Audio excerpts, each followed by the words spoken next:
Make it 7 straight losses now for the Sacramento Kings. The good news is they don't have to play the Oklahoma City Thunder anymore this season. The bad news is they lost to the Thunder again, 113-99. The Kings' 3-12 start is their worst start to a season since the 1990-1991 season. And while the Kings did compete better and hang with OKC at times during this game, this team is not deserving of any silver linings. I'll explain why right here on Locked On Kings.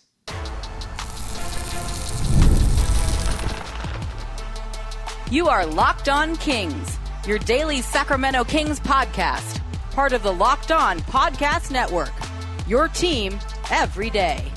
And now, ladies and gentlemen, it is that time for another episode of Locked On Kings. Hello and welcome into Locked On Kings, your podcast hub for Sacramento Kings coverage all season long. This episode is brought to you by FanDuel. Right now, new customers can bet just $5, and if your bet wins, you'll get $300 in bonus bets to use across the app. Head to FanDuel.com to get started. My name is Matt George. I have the privilege of being your host here. I'm a Sacramento sports anchor and reporter for ABC 10 News, and yes, I will admit, the Sacramento Kings played better tonight than they have through much of this now 7-game losing streak that they're on. They got a couple of practice days, a few days off, and it seemed like there were some good things that came out of that practice. So yes, they played better. Yes, just like the last time they played the Thunder in Oklahoma City, they competed with the Thunder, certainly not how they played when they lost by 31 to the Thunder in Sacramento in their NBA Cup game. So that was better. They played better. There were some better things on the floor. And do I care? No, I don't. I don't want to give any silver linings to this team, not just because I'm a bitter, grumpy podcast host that is forced to watch this team all the time. And really, I say that I have the privilege of being able to do what I do. I'm not ungrateful for that.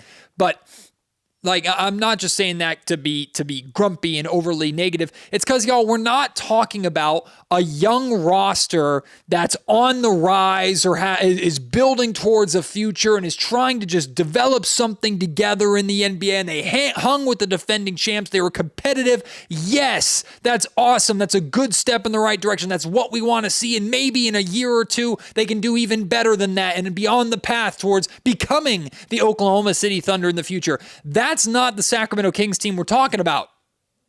This Kings team that's 3-12 off to their worst start since 1990-1991, who has lost 7 straight. This Sacramento Kings team is the third oldest roster in the NBA, featuring 2 Hall of Famers in DeMar DeRozan and Russell Westbrook, or future Hall of Famers, 2 All-Stars or former All-Stars in Zach LaVine and Domantas Sabonis. Sabonis did not play in tonight's game, to be fair.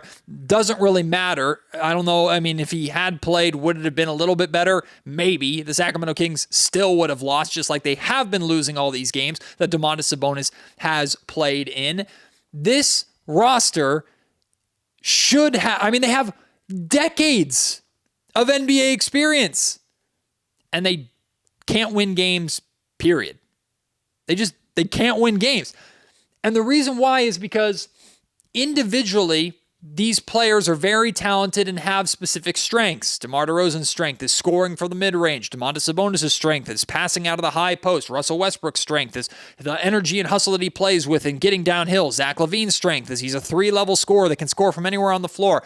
Keon Ellis' strength is his 3-and-D ability if the Kings would actually play him. Like, all these players have individual strengths, but as a team, the Sacramento Kings don't have a strength. They don't. They're not good at anything. They're not. They're not good at anything. The Kings held the Thunder to 113 points in this game. I say held them to 113 points because 113 points is the fewest that the Kings have allowed since October 28th, which just so happened to be the last time they played the Thunder at OKC when they held the Thunder to 107. 113 points allowed is their third lowest point total in 15 games. In the 15 games they've played, 113 points is the third lowest point total. Now, you might want to look at that and go, this is a defensive thing. If the Kings, if 113 points is their third lowest total, it's because defensively they're so bad they're giving up way more points than that, more often. You're right. But my point in this is not to focus on the defense. My point is to focus on the offense, because even when you had your third best defensive performance of the season, offensively, you only managed 99 points and lost by 14. You held Oklahoma City to 27 points in the first quarter. It was one of the most competitive first quarters that the Kings have had during this losing streak. You held them to 27 points in the first quarter. You only scored 25. You held Oklahoma City to 25 points in the third quarter. You only scored 19. You turned the ball over 8 times that quarter. Look, I get that tonight, taking this game individually, tonight, the Sacramento Kings faced the number one defense in the Oklahoma City Thunder. This Thunder defense is for real. But here's the problem. This is not something specific to tonight's game or the 3 games that the Sacramento Kings have played against the Thunder. Just a couple of nights ago, the Kings were playing really good basketball against the Minnesota Timberwolves and then couldn't score in the fourth quarter. The Kings have been held under 20 points in at least one quarter in 3 of their last 4 games. So here is my point. Even if this horrendous Sacramento Kings defense is capable of putting together a quarter or a half of halfway decent defense, it doesn't matter because the offense doesn't do anything with it. They don't. They don't score. They don't build upon those advantages. This Kings team is so bad defensively that they need their offense to carry them through and take advantage of the moments when they are generating stops, when teams aren't shooting well against them. Because if they don't, they're going to lose every single game. Now, had the Kings outscored the Thunder 35-27 in the first quarter, would they have won this game? I don't think so. I think the Thunder would have closed the gap and won this game still. But my point is, when this Kings team has a quarter where they only allow 27 points, only allow 25 points. When they hold an opponent under 30 points in a quarter, they need to score over 30 themselves, or it's just a waste of time and a waste of opportunity. This team is not good enough to not score in the quarters where they're defensively looking like a competent NBA team. Like the first and third quarters, defensively, Sacramento looked competent. For a good majority of this game, Sacramento looked competent defensively. 113 points in the NBA. It's not great, but it's not something to like scoff at. You can win basketball games. A Kings roster featuring the amount of offensive talent that this team has, they should be able to win games when they when they give up 113 points. This team is more than capable of scoring close to 120 a night, but they don't because this offense is terrible. And like I've talked about before, you have to have an established strength before you can address your weakness. And I fully respect and understand Doug Christie's desire, passion, addiction, almost obsession with trying to fix Sacramento defensively because that's how he's wired as a coach. Mike Brown, low-key, had the same thing. But what Mike Brown had that Doug Christie doesn't have is at the time, Mike Brown had the best offense in the NBA. It got worse because teams figured them out and they didn't do anything to fix their issues. Shout out Monty McNair in that front office. But Mike at least started from the basis of we're really good offensively. Now we need to improve the defense. Doug Christie is starting from the base of our defense is god-awful, and our offense is barely better. What are you going to do? What are you going to do? The Kings cannot build leads. It's not just that they can't sustain leads and win basketball games. They can't even build leads. I have some shocking numbers for you to share on that point when we come back. This episode of the Locked On Kings podcast is brought to you by Skims. When Skims announced that they were making underwear for men, I was intrigued. I've heard so much about Skims comfort for years from so many different people. Most guys, though, we stick to whatever that we've been buying since college. I know I'm guilty of that. It drives my wife crazy. The same fits, the same waistbands, that roll, and a whole lot of settling. Skims Men's changes that. One upgrade, and it's obviously why everyone's been talking about Skims. Once I tried Skims Men's underwear, I can't go back. Seriously, I tossed out every other pair of underwear that I have and just loaded up on Skims. It is so worth it. They're designed to feel good, fit right, and actually stay put. No slipping, no sagging, no adjusting, just genuinely great underwear and great comfort and confidence every time that you wear them. They're perfect for any lifestyle, whether you're super active, going to the gym, sitting at your desk all day, playing a round of golf, chasing your kids around, whatever you are doing, Skims is there to support you and keep you comfortable. Shop Skims Men's now at skims.com. And when you place your order, choose podcast in their post-purchase survey and select our show from the dropdown so they know that we sent you. Plus, the Skims holiday shop is now open. So if you're looking for the perfect gift this season, Skims has got you covered.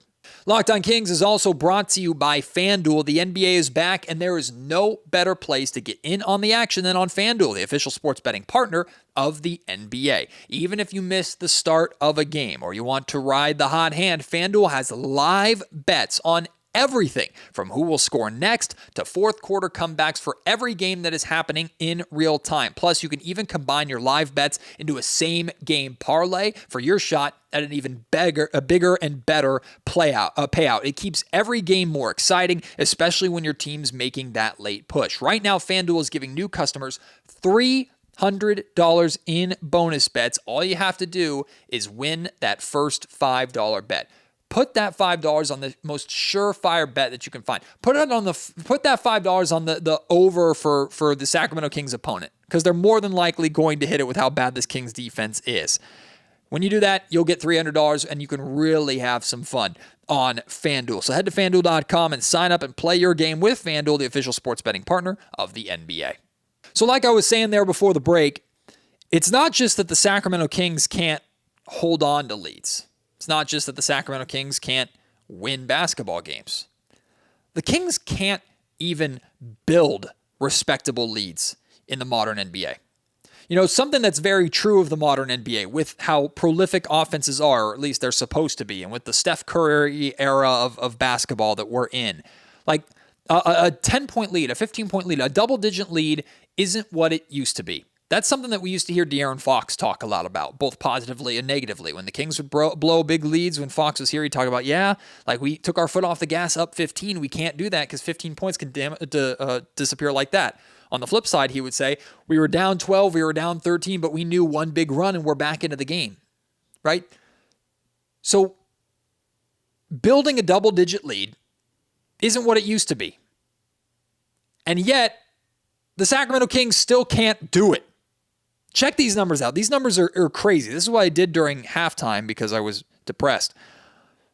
The Kings haven't built a double-digit lead in 2 weeks. The last time they had a double-digit lead, they were up by 11 against the Golden State Warriors on November 5th.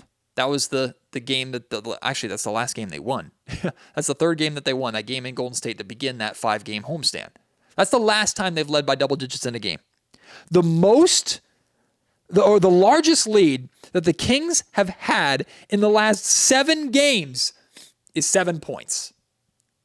Like, that's atrocious. This team can't build leads. On top of that, just because we know how bad the defense is, while they are struggling to build leads, they have trailed by 13 or more points in the last 11 straight games, including tonight in Oklahoma City. So this team is falling behind by double digits with ease, oftentimes in the first quarter. but they're not able to build a lead themselves. Again, why is this worth harping on and focusing on, and why is it so concerning? Because offense should be the strength of the Sacramento Kings. You mean to tell me that a roster with Zach LaVine and DeMar DeRozan and Domantas Sabonis and Dennis Schroeder and Russell Westbrook and all these players that have more than enough capability on the offensive side of the ball, that roster can't build a lead more than 7 points in 7 games? Again, I know in order to build a lead, you also have to get some stops on defense, but it's throwing dirt under the rug, or it's ignoring part of the problem if you just say, no, it's just because of defense. They can score enough, but they're not getting any stops, so how can you build a lead if you're not getting any stops? No, when they're getting stops, they're not scoring either. You know the amount of times that the Sacramento Kings just lost control of the basketball for no reason this game against OKC? Again, I know the Thunder are the number 1 defense in the league, and they make good defensive plays. But the Kings, half the time, just dribble the ball off their own foot or chucking bricks from 3-point range. Defenses, like, again, OKC number 1 in defense, but defenses know how to play against the Sacramento Kings. All 29 teams know how to play defense against the Kings. You pack the paint, dare them to shoot threes. They're probably not going to shoot a high enough clip for you to really respect it, and you're going to go and score on the other end because it's too easy. Every team is doing it against the Kings because every team knows that they can. Like Sacramento, there was a 2-on-1 fast break that the Kings had in the third quarter that they couldn't even convert. Like, this team is so atrocious on the offensive side of the ball, and it's being hidden by how even worse the defense is. It's crazy to me. Crazy that this team has not been able to build more than a 7-point lead in the last 2 weeks of basketball that they've been playing. And a big reason for it is Zach LaVine. Zach LaVine's last 2 games, he scored 8 points on 4 of 10 shooting against the Oklahoma City Thunder tonight. Zach LaVine didn't score a single point in the second half.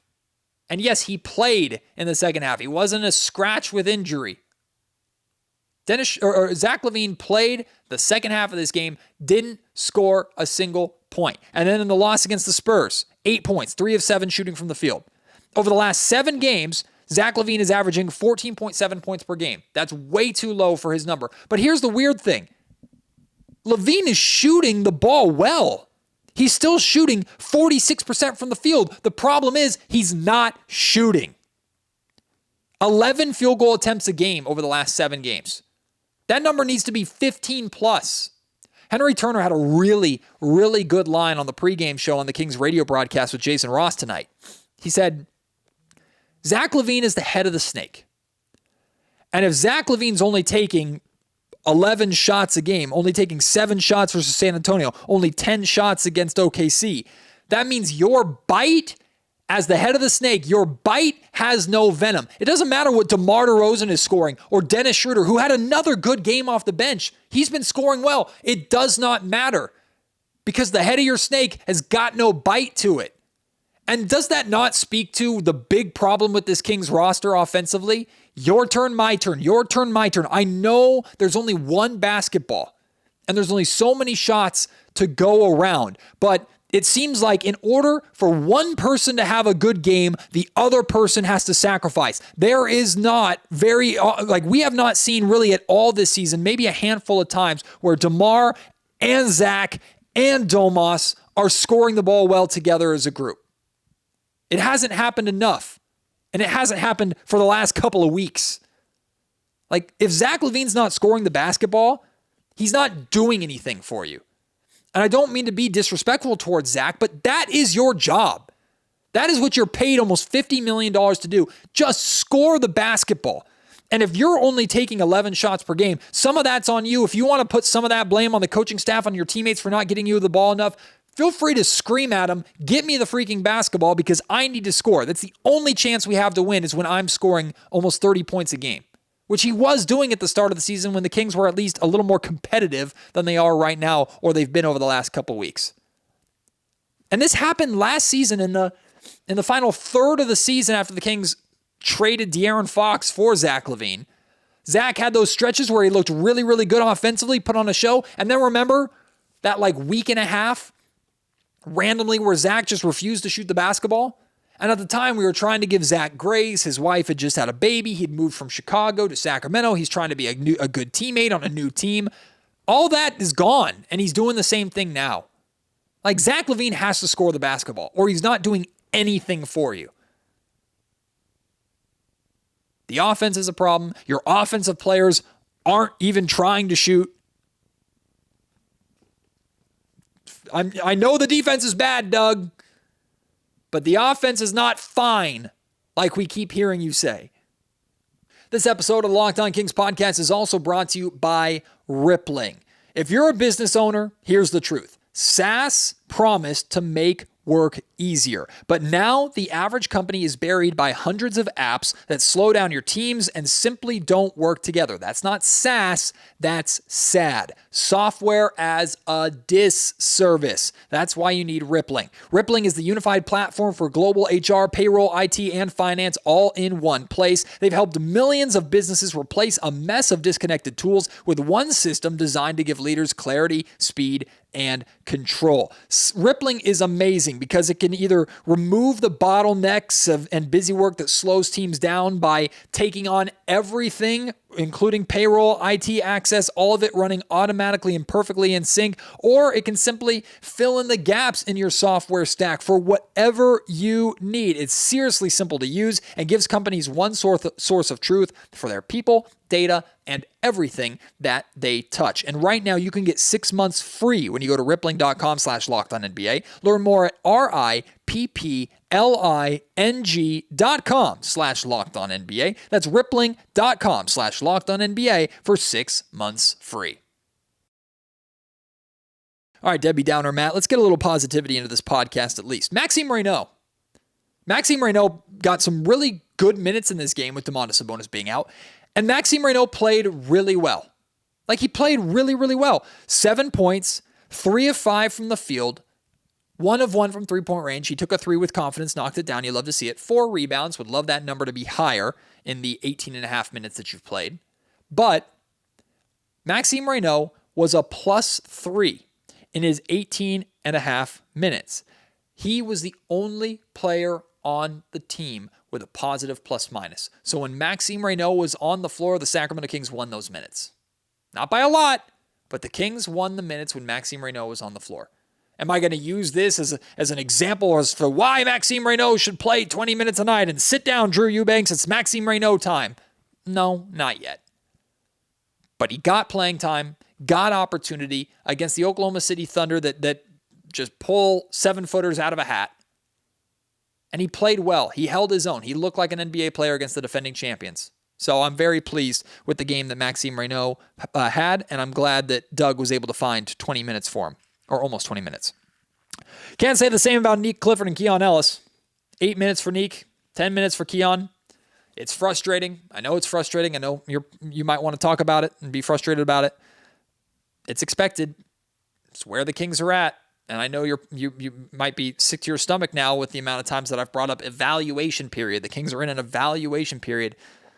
It's what they're in. It's what they're doing. Now, if this carries out beyond like January, February, then I think fans are going to have a real problem.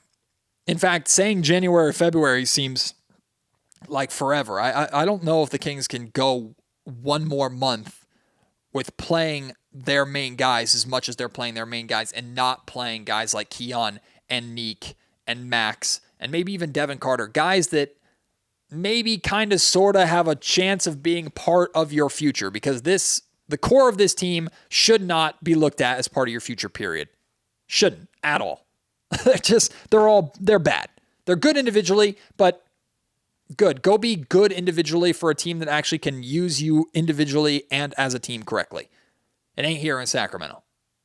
But I know you want to get frustrated about Neek and Keon not playing. I want to see them play more too. But it is what it is. That's the situation the Kings are in. You don't have to like the explanation, but I've given you the explanation. They're in an examination period right now. That's what they're doing. So we will get to examine, hopefully, tomorrow against the Memphis Grizzlies, maybe the only chance that the Kings have of winning a basketball game in the near future. The Kings might, sounds like, hopefully, get Keegan Murray back. Jason Anderson of the Sacramento Bee reporting that it's a strong likelihood or that Keegan will be playing. I haven't heard that specifically from the Kings, so I'm not sharing that or confirming that myself, but that's what Jason is saying. If I hope he plays. I just want to see Keegan Murray back. But if you missed my last episode where I talked a lot about how Keegan should be used, the short-term and long-term plan, I'll kind of sum it up for you. Short-term, when Keegan Murray comes back, while he gets comfortable and gets reacclimated to the NBA game, I want to see the Kings go back to the starting lineup that they worked with all training camp. Not because I believe that Keegan Murray come back, he's going to be the missing piece that suddenly makes everything work. I do believe the Kings will be noticeably better defensively because Keegan Murray's on the floor. I do believe the spacing will be noticeably better because Keegan Murray's on the floor. He has to knock down those threes, of course. I think the rebounding will be better with Keegan Murray on the floor. That stuff should stand out naturally just because of who Keegan is as a player. He won't completely fix the problems and completely save the Kings, but those areas should be noticeably better. But what I want to see specifically is when you plug Keegan back in the next 10 or so games that he's playing, and hopefully you can stay as healthy as possible. Hopefully Domantas Sabonis is back. He was out of this game with that knee injury, banged knees in that Spurs game. So hopefully he can play against the Memphis Grizzlies tomorrow. But I want to see that starting lineup, and that includes Dennis Schroeder getting back in the starting lineup, move Russell Westbrook back to the bench, not because Russ is terrible or anything like that. Dennis has been playing really well. Again, I want to see what that starting five, the initial plan, looks like in real NBA minutes together to see if it looks any better, who benefits from playing with Keegan, who doesn't benefit from playing with Keegan, how much of a difference does Keegan Murray truly make. That's the short-term plan. Then after 10 to 15 games of that, where I expect the Kings to still be losing a majority of the time because Keegan can't fix how broken this roster is, then I want to see the Kings feature Keegan a little bit more offensively. Get him the ball. Get him 12 to 15 shots a game. Run him off of screens. Draw up sets for him. Let him shoot and get him involved. Don't just have him stand in the corner and space the floor so DeMar DeRozan and Zach LaVine can get to work. Get Keegan Murray more involved, but that's the long-term plan. So if Keegan Murray does play against the Grizzlies, I don't know if we're going to see, I think he'll immediately be into the starting lineup because no disrespect to Precious Achiuwa, who's been playing decently well, but it's not even comparable. Keegan needs to be out there. I just want to see what it looks like. I don't expect the Kings to look monumentally better. Although if they suddenly do, if Keegan really is that important to this team, that does nothing but good things and says nothing but good things about who Keegan is as a player. I'll be back for a post-game episode after Kings-Grizzlies, no matter if Keegan plays or doesn't, no matter if the Kings win or lose. It's a very winnable game. John Morant's not playing. Sounds like Jaren Jackson Jr. might not be playing either. Last I checked, he was doubtful for that game, but it's the second night of a back-to-back, and if the Kings can do anything consistently, it's lose to shorthanded teams. So who knows if the Kings are going to be able to win this game or not. I'd like to say if they play the way they did for a lot of this OKC game, they should be able to beat the Grizzlies, but I can't say any of that with any kind of confidence with this Kings roster, so all we can do is just watch and see what happens. Can't wait to have you join me on that next episode of Locked On Kings. Until then, my name is Matt George. You've been listening to the Locked On Kings podcast, part of the Locked On Podcast Network.